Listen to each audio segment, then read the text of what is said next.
If you've been enjoying the videos, please consider subscribing. It really does help the channel and I appreciate it. Continuing where we left off on the 6th of September, for Innistrad Midnight Hunt spoilers, we have Grafted Identity. This 4-mana blue aura is basically a steel creature card, but as an additional cost, you must sacrifice a creature. So you control the enchanted creature and the enchanted creature gets +1/+1. No doubt going to be very strong and limited. And then we have Moonvale Regent, 4-mana mythic red dragon. Flying in whenever you cast a spell, you may discard your hand. If you do, draw a card for each of that spell's colors. When Moonvale Regent dies, it deals X damage to any target where X is the number of colors among permanents you control. We're starting to see this more often in red, just good value engines. We saw this with that dragon from Kaldheim.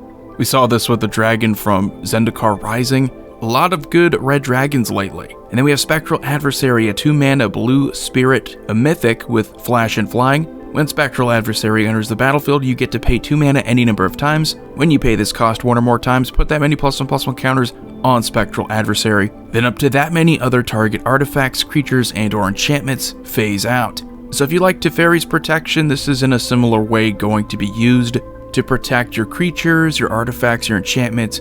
It's going to be a lot more expensive to do that, but in blue, you have a way of protecting outside of just using a counterspell. And then we have Briar Bridge Tracker, 3-mana green human scout with vigilance, and whenever it enters the battlefield, you investigate. So you get a clue token that you can pay 2 mana and sacrifice to draw a card. As long as you control a token, Briar Bridge Tracker gets +2 power. Another great card for limited, another good card probably for standard. Anything that can focus on more power and card draw tends to do pretty well. And for the 7th, we get something really cool. We get Vengeful Extermination. 8-mana white sorcery, costs 1 less to cast for each creature on the battlefield. Sound like something? This is just like Blasphemous Act, where you have that crazy good cost reduction in a multiplayer game, which is almost guaranteed to bring it down to just the colored mana in the cost. So for just 2 white, you're going to destroy all creatures, and I think that's fantastic. And then we get this legendary creature, Old Stickfingers. X, a black and a green,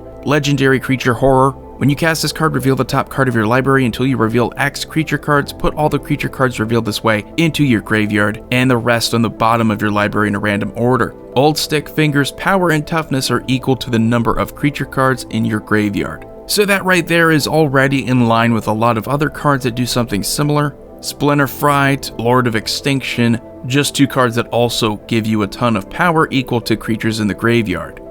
To pair up with this as a legendary creature, a commander option, you also have a way of dumping those creatures into your graveyard too, just making it a little bit easier. And then we have Adeline Splendid Cathar, a 3-mana legendary human knight with vigilance. Adeline's power is equal to the number of creatures you control. Whenever you attack for each opponent, create a 1/1 white human creature tapped and attacking that player or a planeswalker they control, also working to increase Adeline's power at the same time.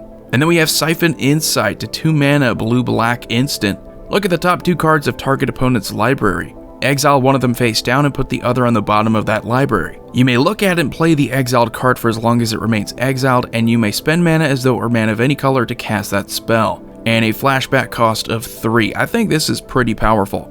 There is the risk that you just don't get anything good, but because it does have flashback, you get at least a second use out of it. And then we have probably what I believe to be the coolest card that we've seen so far today, Hostile Hostile. It's a land, taps for a colorless mana, you pay a mana, tap it and sacrifice a creature to put a soul counter on the Hostile Hostile. Then if there are 3 or more soul counters on it, you remove those counters and then transform it, then untap it. You can only do this at sorcery speed, and it transforms into an artifact creature, this horror construct, Creeping In. And whenever Creeping In attacks, you may exile a creature card from your graveyard. If you do, each opponent loses X life and you gain X life, where X is the number of creature cards exiled with Creeping In. And the added benefit here is that you also have a way of protecting it by paying 4 mana, Creeping In phases out.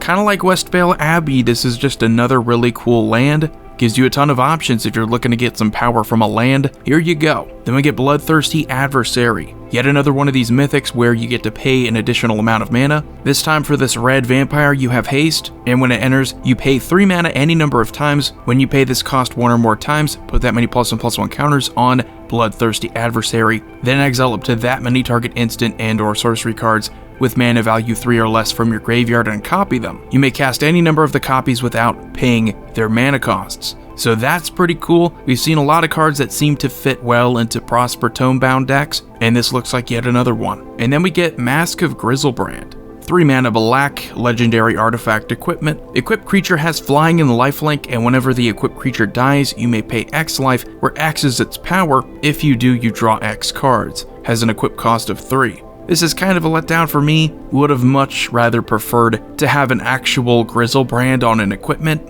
where you actually have the activated ability of paying a certain amount of life. This would be a way of lowering the original power of Grizzlebrand, because in order to get that benefit, you would have to pay an equip cost first, but still good that you get a ton of card draw if the creature dies. So in a way, it's almost like a Skull Clamp that you have to put more mana into. But anyway, that's going to do it for today, Tuesday, September 7th. We have seen a ton of really cool cards. Again, I can't wait to go over those precon decks. That's really what I'm looking forward to here. I'll see you all next time.